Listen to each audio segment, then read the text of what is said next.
Nick Lewis and Dan Rashovich are with us here in the bunker. And by the way, this is the last segment with me. I'm out of here at 11:30. I'm going up to speak to the Hanley, Saskatchewan kids up there. You guys been through Hanley? Oh, am I taking it from here? Yeah, you are. I think you can. You and Raz will take over. So I'm out of here at 11:30. I don't know where to go, because there are so many topics here, but just a thought on Hamilton, Edmonton, if you don't mind. It's the best Ticats record ever, 15-3. I'll start with you, Nick. Who do you think wins? What's your take on the game? Well, just due to history, I believe Hamilton's going to win. They've had 2 weeks to prepare. They're probably prepared for both teams a little bit. And I think Hamilton just, if they control the ball, you have Tyrell Sutton now, who I believe is still one of the best running backs in this league. Control the ball, not turn the ball over. I think their defense is going to play excited. They're going to go out there and fly around, and I think they get the job done. How about you, Raz?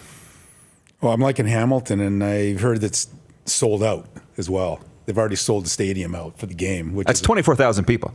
If BC Place was sold out, I'd be excited. Sorry, that's a personal pet peeve of mine. But, no, hey, it's exciting. Toronto's sure. down the road, too. You got to remember. Right. And they don't care about football, it seems. So I think it's pretty neat that Hamilton embraces football. Oh, yeah. Well, they've been waiting a long time for a team like this. And by the way, my friends in Hamilton said, Rod, it's a big deal that the game sold out, so I get it. I think so, too. So I think with the fans and just how good they are overall, I just think the talent on that team is amazing. And, I mean, that Dane Evans out of nowhere, it's unbelievable. It's just great to see the CFL having this many good young quarterbacks, which is fabulous.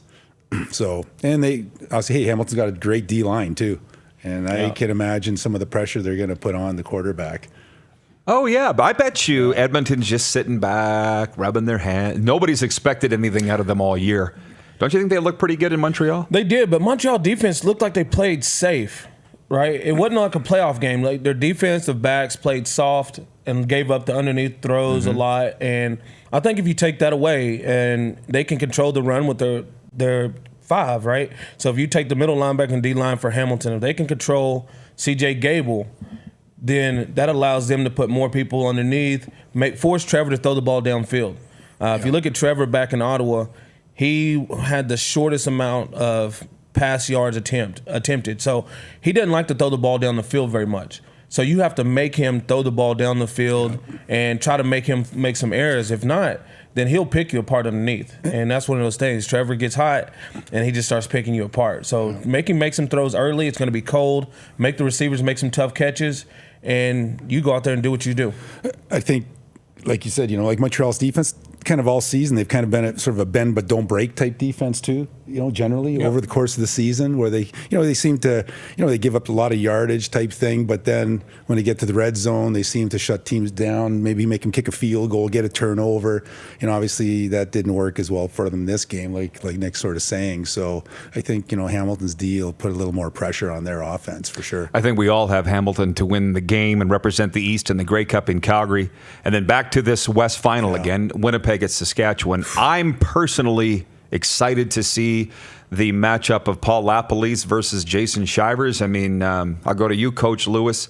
How much is coordinator matchups, especially this time of year, part of the game? Or do the players decide it? No, I think it's huge. I mean, coaching's a huge factor in it, and they kind of set the tone. The OC and the DC kind of set the tone of how the game's going to go and impose their will. So Shivers, man, he's done some great things. There's games where he plays soft, and there's games where he really attacks the offense. And it's going to be interesting to see. They've had Zach over the last 2 years. They know what Zach struggles with. They know what Zach's good at. So it's going to be interesting that they're going to tailor their game around that. But you still have to tailor your game to when Strevler comes in the game to stop Strevler, because no matter what happens, you're going to see Strevler in the game, and he's going to make plays. And you got to be able to stop that. And LaPolice, he keeps you guessing all the time. It's a gadget-style offense that uses so many different people. And I think Darvin Adams is one of the most underrated receivers in this league that can go out there and make plays to win games. And now you got Andrew Harris, you got Nick Dembski, and you have so many different factors on that offense. So it's a great matchup. Yeah, it's interesting how to use that combination of type of quarterbacks and get the right mix at the right times, and kind of like a recipe, like how to use it properly, man. With the right balance. It's just interesting how to and fairly quick. And I got Zach and Strevler, and this. Just trying to use them the right way at the right times. It's very kind of interesting, And we spent a lot of time on quarterbacks, but Winnipeg's got a lot of weapons. Yeah. And Andrew Harris had only 57 yards in the West semifinal. How much do you think he factors into this? With the weather here in Sass, I'm here it's supposed to be 7 degrees, so that's going to be a good thing. So a little bit more throwing, but if the weather turns bad or if it gets really windy, then the ground game plays a huge part. And I think they're two of the best. With William Powell and Andrew Harris. Great matchup there, too. Carry the load and get the job done for the offense. Yeah, it's going to be good. I don't know. It's just going to be a fun game to watch. I'm really excited, looking forward to it. And Dave Albright's flying into town for it from California. He was our middle linebacker in '89. What's the occasion? He wants to come catch the game in the new stadium. Has never caught a game here. And, plus it's a Western final. And another teammate, Drinkwalter's coming, so Poley, Aldag, and a bunch of us, Ivan, are going to get together here, have a little reunion. Nick, you're welcome to join us if you want. I appreciate it, man. Of course, like every 10 years now, Johnny gets the Western Final at home. I remember 10 years ago when we came in here. It was good. The other thing I got to mention, though, speaking of defense, is Richie Hall. Somebody was saying to me this week, Richie's finally getting the credit for how good a coordinator he is. And I'm thinking, well, we knew for a long time here that he is a great defensive coordinator. Nick, you've matched up against him for years. And now he's in charge of this Winnipeg defense coming in. How big of a factor is that going to be? It's good. And, as a player, Richie's going to run cover 4. But now he's changed it up, and he's actually expanded what he does, and it's not just the normal cover 4 that you see in Richie. And I think that it goes back to like last year and the years previous on how they've lost in the playoffs. So I'm glad to see Richie change it up a little bit, and I'm looking forward to it, man. There's great coaches, there's great players, and this could be a great weekend of football. Yeah, I don't know, I just think it's kind of amazing. I got to play with Richie. He actually was our coach, coached me for a while, and now I get to watch him kind of coaching again in Western Final. It's going to be kind of fun to watch. That's kind of the Nick Lewis thing, too. Well, that's and pinball, actually, to go from playing to coaching almost effortlessly. Yeah. And if I recall with Richie, that was almost like flipping a switch, too. Yep. It was a pretty seamless transition for him. Yep. Yeah, it's not a hard transition. Especially, it's easier when guys respect you. When the guys know who you are and they respect you. But you have to really set that hard line on who you are and how you can help them. It's not, I'm Nick Lewis, I done this, let me help you. It's hard for great players to really become great coaches because they believe there's only one way to do things, or there's a hard line on how you do it.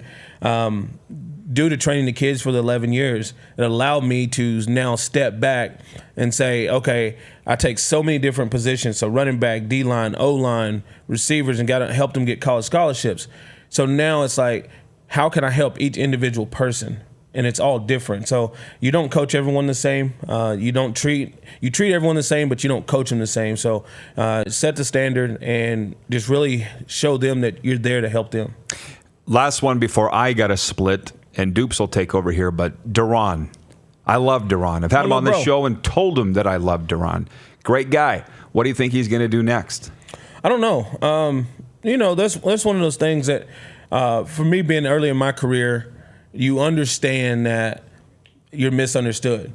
You understand that you say things, it's taken certain ways, and when people stop caring what you say before you say it, you don't care how you say it. And that's one of those guys. I've had conversations with Duran, and it's part of the growth, and you have to go through it. And nobody understands what we go through in our family lives, what we go through out of football. Everybody thinks Duran has a perfect life, and he doesn't. And that's one of those things where people have to really step back, view him as the person and not the player, approach him as the person and not the player, and allow the player to exceed what he is as a person. And I think that's one of the biggest things for Duran. And, I wish him well. As my little brother, I played with him again in Montreal. And that's one of those things where I have a bond with so many guys in this league, and I just want to see them do well. Well, the thing that I also don't think people know about Duran, and I think he doesn't know it, is he has this aura, like a tractor beam that sucks you in. He's very attractive. And now that he's older, And you've seen it coaching him. The younger guys look up to him. Yeah. And it's like, Duran, you need to lead because everybody's going to follow you. So which way are you going to go? Yeah. And he's at a point in his life where he doesn't know. I don't think he wants to be the leader. He has said that. Well, I just want to be me. He doesn't really just want to be the leader, but he's got to understand that he wants to go out and prove everybody wrong. And that's fine too. And when you don't, and I've been through this, when you want to prove everybody wrong, and then you don't get the opportunity to prove everybody wrong, or you're not getting it, or things are not going your way, is how you handle it. That's a hard thing when you want to prove, especially when everybody talks about his dad. Everybody talks about, oh, you'll never be your dad, or you'll never be this, you'll never be that. So then it's like, okay, well, I want to go do that. But there's got to be a way to really break down that barrier of who he is and be able to approach that in a positive way and not let it always go negative.